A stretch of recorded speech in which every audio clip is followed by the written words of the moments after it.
Sarıgulov Dastan Islamovich, Kırgız Respublikasının eks-mamleketlik katçısı, mamleketlik kızmattın birinci derecedagi mamleketlik kengeşçisi, Kırgız Respublikasının Jogorku Kengeşinin eks-deputatı, Kırgız Respublikasında emgek singirgen kuruluşçusu, professor, 12 kiteptin jana 17 el aralık ilimi emgeklerden avtoru.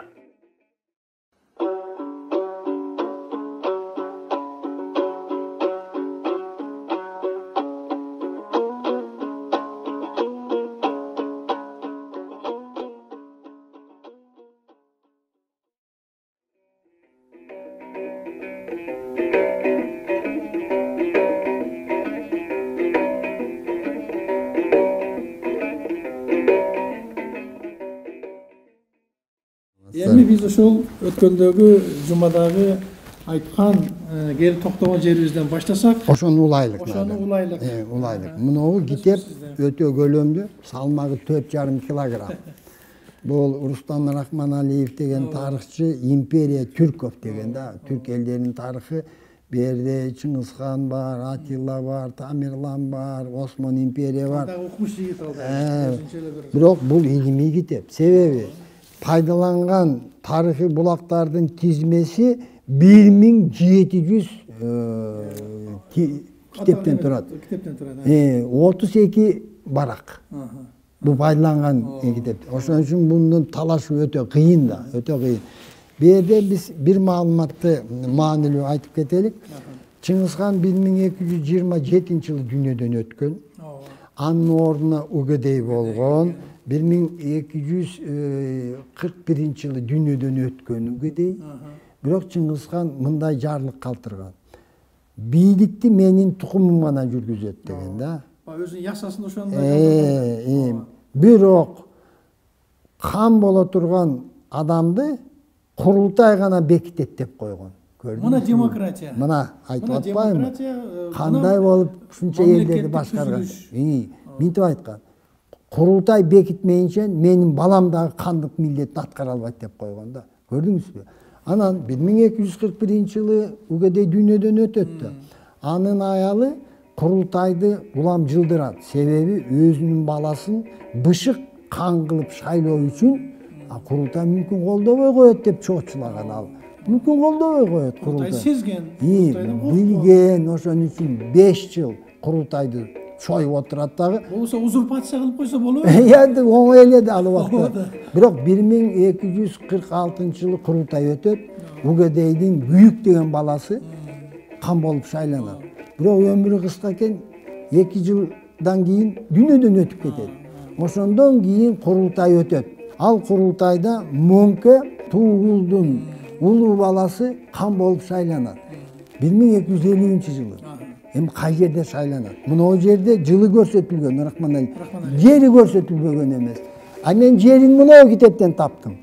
Узерфордтон. Эмне деп жазып атат? Мына окуп берейин. Вместо того, чтобы дожидаться, когда вдова Гююка созовет курултай в столице Каракорума, алардын биякта мекени, хан Батый, подстрекаемый Соркуктани, созвал его сам в 1250 году озеро Исыкуль, гору Тяньшана деп атат. Мына биздин Кыргыздын. Кай жерде? Мушу кети Лаостон баштап Кытай тиякта, этиги Ирандан ушунча жерден эмне курултай өтө турган жер табылбай калыптырбы? Суроо туулуп атат. Эмне үчүн? Ысык көлдө. Эмне үчүн Тяньшанда? Себеби булар жакшы билген кыргыз экени. Батый себеби өзү баш тартат кандыктан. Ошон үчүн кечиресиз, Батый кайсыл балдардын Жучунун баласы, Жочунун баласы. 1250-жылы Ысык көлдө курултай өтөт. Канды шайлаган. 13-кылымдын ортосу. Ооба. Мен өтө маанилүү маселе. Кийин так талаш болот балдардан. Угедейдин балдары менен Тулуйдун балдары, Чагатайдын балдары. Анан кийин анча-мынча согушта жүрүп кетет ортолорунда. Анан кийин коем ынтымакка келелик деп 1269-жылы, андан 19 жыл өткөндөн кийин курултай өтөт. По инициативе Менгю Темира был созван в 1269 году курултай, который состоялся в Таласе. Эмне үчүн курултай экинчи жолу Таласта өтөлөт?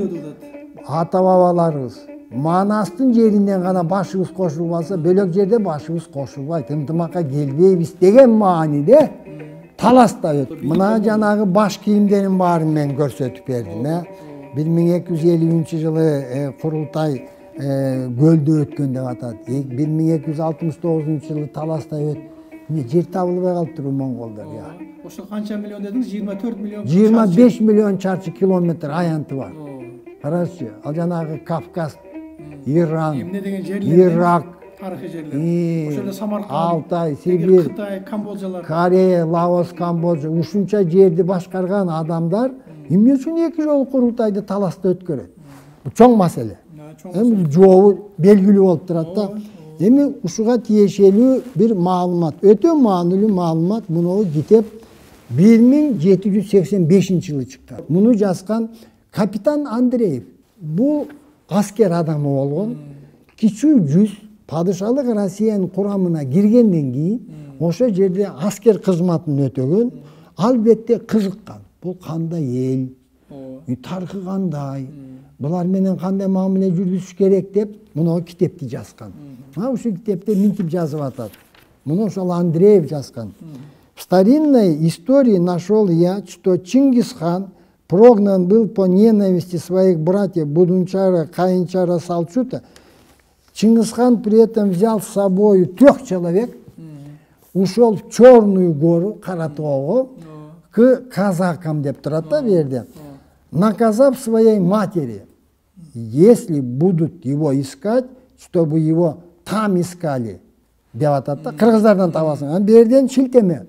Казаки Черной горы суть нынешние дикие кыргызы, которые названы у действующего советника Миллера бурутами, потому что оные дикие кыргызы и сегодня имени бурут не оставляют. Эмне үчүн 11 жаштагы Чыңгызхан качып баратып душмандарынан энесине айткан, мени кыргыздардан издесеңер табасыңар дейт. Ошол айланасында талай көчмөн элдер турганда. Эмне үчүн кыргызга билген? Кыргыздар аны сатып жибербейт. Кыргыздар өзүнүн ата бабаларынан башка алкалап кеткен. Көрдүңүзбү кандай? Бул 1785-жылы Орус офицери жазып атат. Орус офицери жазып атат. Эми дагы бир маанилүү маселе. Евгений Иванович Кычанов деген. Бул Союз убагында чыгып калган китеп «Жизнь Темучина, думавшего покорить мир» дейт. Еще русский ученый Березин высказал предположение, что 3 своих младших сыновей прародительница Чингисхана Аланго родила от кыргыза деп атат. Мен жазга жок. Мына мен жазып турат. В наши дни эту версию поддерживает Рашневский, бу да атактуу тарыхчы, который полагает Малика Буданчара тюркам деп атат. И истинным отцом предка Чингиса Боданчара деп атат. Эң чоң маалымат муну китеп. Бул Абулгази Багадур. Өзү кам болгон, тагын алдырып жиберип, 20 жыл Иранда баш калкалаган.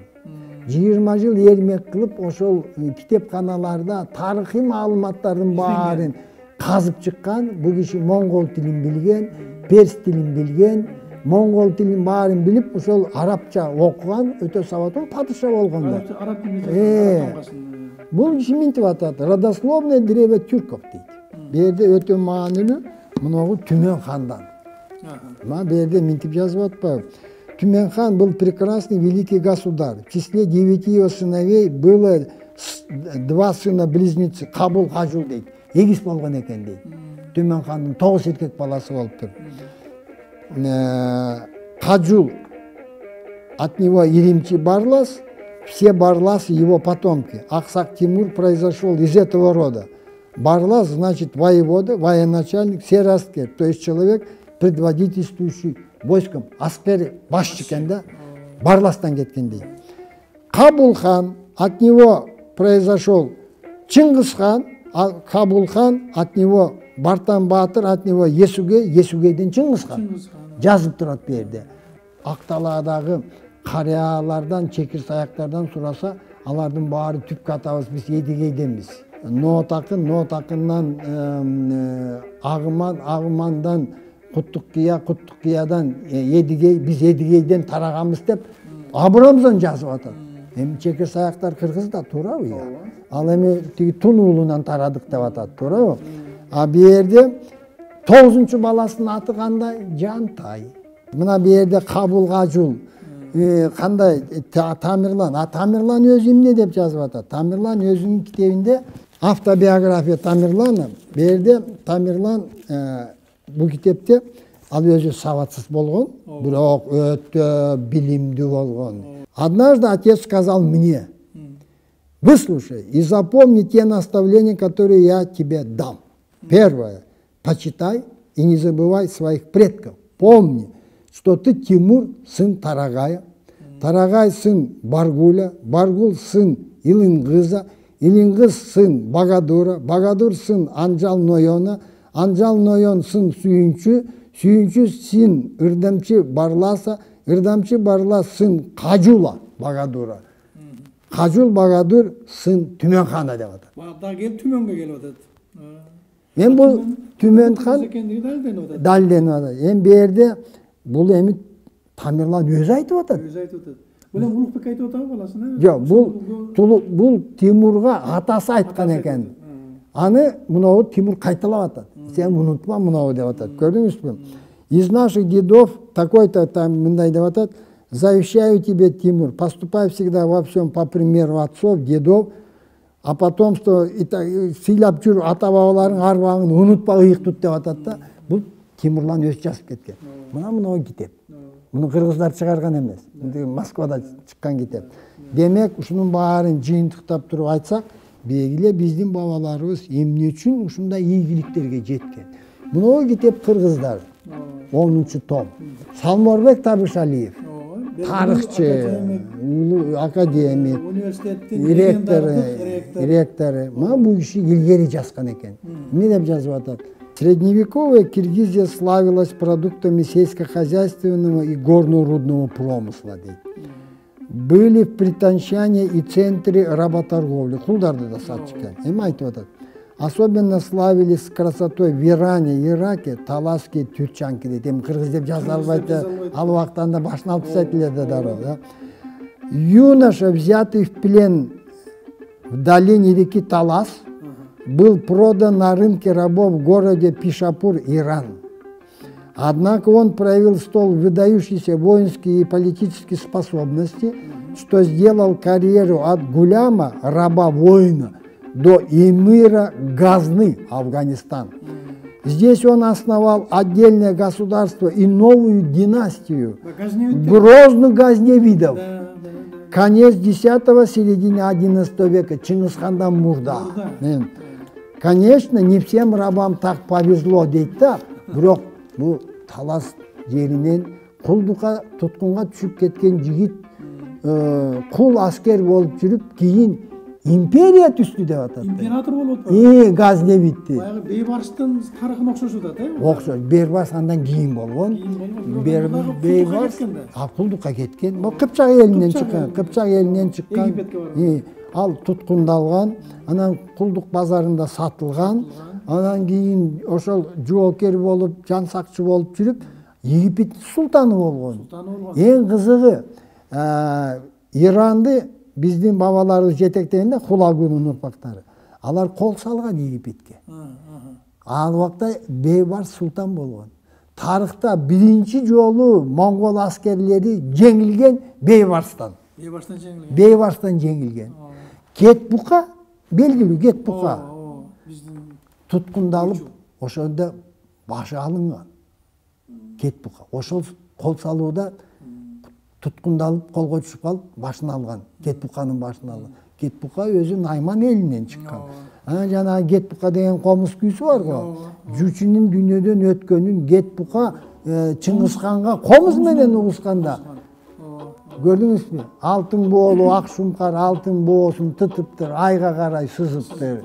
Күмүш боолу көк шумкар күмүш боосун тытыптыр, күнгө карай сызыптыр дегенде Чыңгызхан түшүнгөн да. Мына канай, мунун баары жөн эле уламыш эмес. Мунун баары мына бул кыргыздарга таандык бир топ артык сапаттарга ылайык ушунча жер, ушунча элди башкарган ата бабаларыбызды эмне үчүн биз тааныбайбыз бүгүн? Эми bu yerде муногу монгол жазып кеткен Чыңгызхан жөнүндө, Чыңгызхан как полководец его наследие, анын мурасы. Муну ким жазган? Муну Эренжен Хара Даван деген монгол жазган. Бу китеп 1929-жылы чыккан. Ушул жерде иликтеп отуруп анан минтип жазып атпайбы? Эмне үчүн Чыңгызхан ушундай ийгиликтерге жетти деп атат. Качество, которое ценил Чингисхан: верность, преданность, стойкость. Пороки, которые он преследовал у своих подчиненных: измена, предательство, трусость. Көрдүңүзбү? Эми берде көп, мен кыскартып эле айтып коеюн, айкөл болгон, кечиримдүү болгон, адилет болгон, калыс болгон, акыйкат болгон, мээримдүү болгон, кесирленбеген дейт да. Бой көтөргөн. Мына светский государство деген түшүнүк бар. Динден ажыратылган деген, муну Чыңгызхан түптеп кеткен. Ага чейин дүйнө жүзүндө диний аалымдар адамды макулдугун бербесе, ал такка отурган эмес. Чыңгызхан гана айткан: токтогула" деген. Диний өкүлдөрү бийликтин ишине киришпегиле деген. Ошону жүргүзгөн. Ошон үчүн бириктире алган, ар кандай динди тутунган элдерди бириктире алган. Дин толеранттуулугун айткан, дин өзүңөрдүн ишкерди. Анан эми Чыңгызхандын данышмандыгын караңыздарчы. Кимди салыктан бошоткон? Табыктарды, окмуштууларды салыктан бошоткон. Соодагерлер салык төлөгөн. Атайын карапайым адамдарга бейтапкана курган. Ошон үчүн бекер эмес биздин ата бабаларыбыз нечен 100 000 жыл бою тоодо жүрүп, адамгерчиликке, ыймандуулукка, салт санаа менен бекитип, теңдикти, Теңирим теңдикти жалгайт дейт кыргыз. Туурабы? Адилет болбой эл жарыбайт дейт. Элине пайдасы жок, тирүүнүн өлүгү дейт. Мына ушул нарт менен биздин бабаларыбыз ири кандыктарды түзгөн. Ал мына Газневит болобу, Чыңгызхан болобу, Атила болобу, Персиянын эл хандары болобу, же Манас бабабыз болобу. Карабайсыздарбы? Мына Манаста минтип айтылат да, тирүү жүргөн адамга мындай кордук салбасын, ата журттан айрылып, адам эмес, айван да ар кайда тентип калбасын дейт. Кайсы эл ушинтип айтат.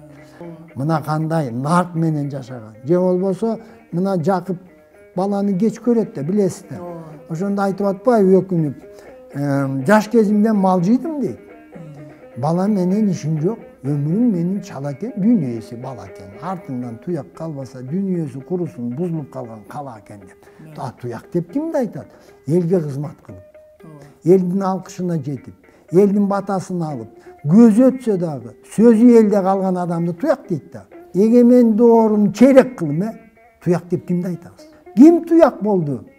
Мына туяк болду деп биз Исхак Разаковду айтабыз, Төрөбай Кулатовду айтабыз, биз айтабыз Муса Баетовду айтабыз, Атай Огонбаев. Бул туяк калды. Булар жок, булар өзү көз өткөнү менен өздөрүнүн руху тирүү.